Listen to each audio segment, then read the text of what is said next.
Beginning after the war, the galaxy was a ruin of fire and steel.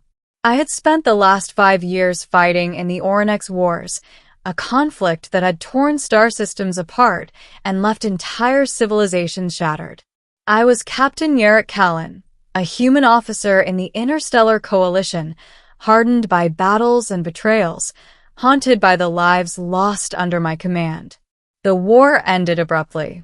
A ceasefire had been called between the Oronex Dominion and the Human Coalition, and the battlefields were littered with the remnants of fleets, cities, and dreams. Victory had a bitter taste, as the war had claimed everything I once cared for: friends, comrades, and the innocence of youth.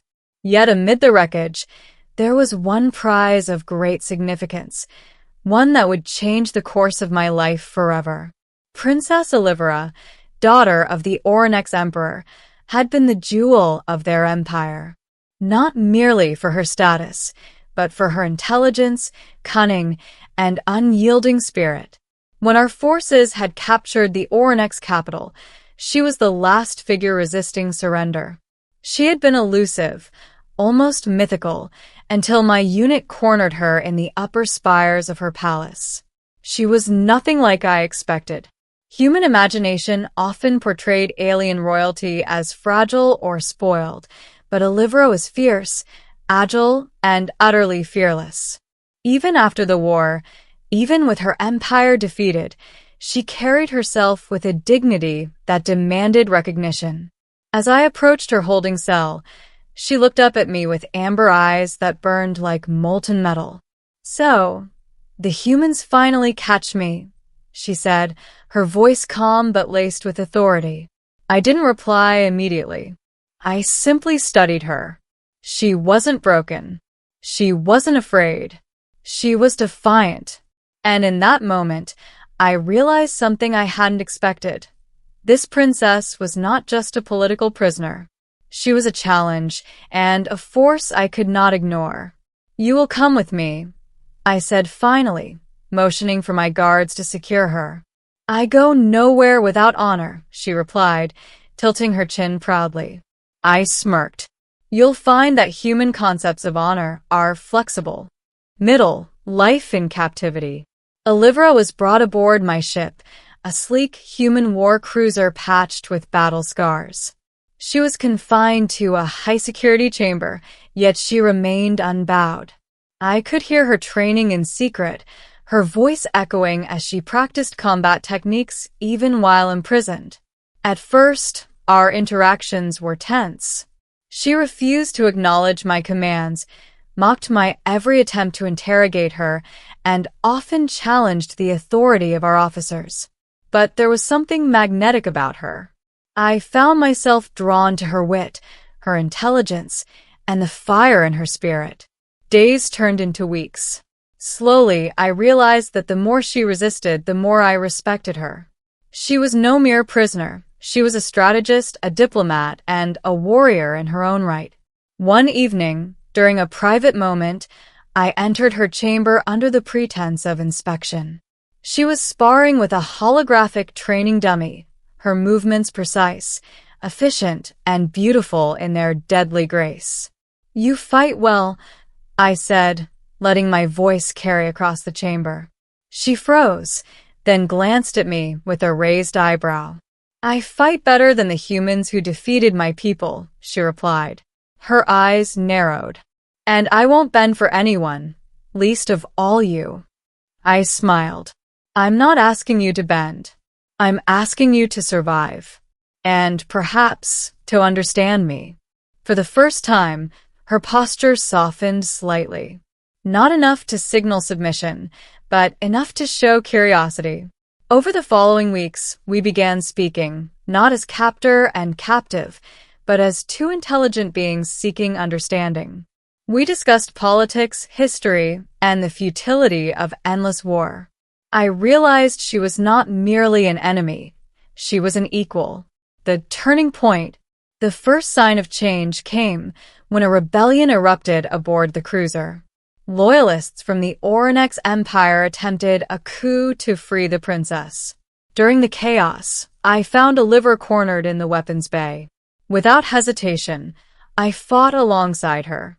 She wielded a plasma blade with lethal precision, and together we eliminated the attackers. In that moment, something shifted. We were no longer prisoner and captor. We were allies, surviving side by side in the midst of chaos. After the rebellion was quelled, we found ourselves alone in the observation deck, staring out at the stars. "You saved my life," she said quietly, her usual defiance replaced by a rare vulnerability. "You saved mine too," I replied. "And don't pretend otherwise.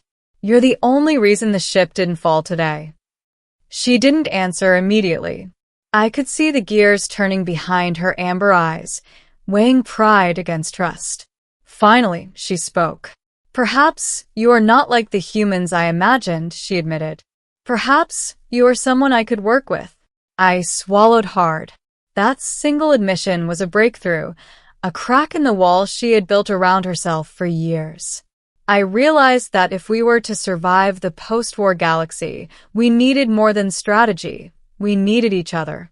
Negotiation and union. Over the following months, Olivia and I navigated the complexities of post-war politics. She remained my prisoner in title, but in practice, we became partners. Her insight into her empire's secrets helped me prevent further uprisings, while my experience in human diplomacy ensured her safety and the stability of the occupied territories. The relationship between captor and captive evolved into mutual respect, trust, and eventually affection. Neither of us expected it. Both of us had seen enough betrayal, enough cruelty, to distrust every gesture of kindness. Yet, slowly, the barriers fell. Queen Malara of the Arinder Dominion, an ally of the Human Coalition, arranged a ceremonial union. It was a political marriage designed to stabilize the region, but, for the first time, it carried a personal significance. I no longer saw Olivia as a prize, nor did she see me as a victor. We were partners, united not just by circumstance, but by choice and survival. The wedding ceremony was held aboard the cruiser, with dignitaries from both human and Orinex factions present. Olivia wore ceremonial robes of her empire, adapted for the human aesthetic, and I in my uniform, adorned with medals earned in battle. When I took her hand, she looked at me and whispered, "I never imagined this, that I could trust a human, that I could choose." I smiled. Neither did I. But here we are, partners in every sense. Her lips curved into a faint smile. "Partners," she echoed. Ending life after war. Life after our union was not easy. We faced resentment from loyalists, bureaucratic obstacles, and the lingering tension of a defeated empire. But together, we forged a path forward. Olivia took an active role in rebuilding her people's trust in the galaxy, advocating for peace, diplomacy, and strategic alliances.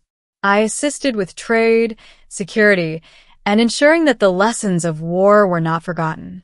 We became not just a married couple, but leaders of a fragile but growing coalition between humans and Orinex citizens. Over time, our bond deepened. The woman I had captured in war became my confidant, my partner, and eventually, the love of my life. Together, we balanced ambition with compassion, strategy with humanity, and power with trust. One evening, as we watched the sunset over the ruins of the Orinex capital, Olivia leaned against me. "We've come far," she said softly. "Yes," I replied, holding her hand. "And we've done it together, not as captor and captive, but as equals." She smiled, and for the first time, I saw peace in her eyes. The galaxy was vast, uncertain, and still scarred by war.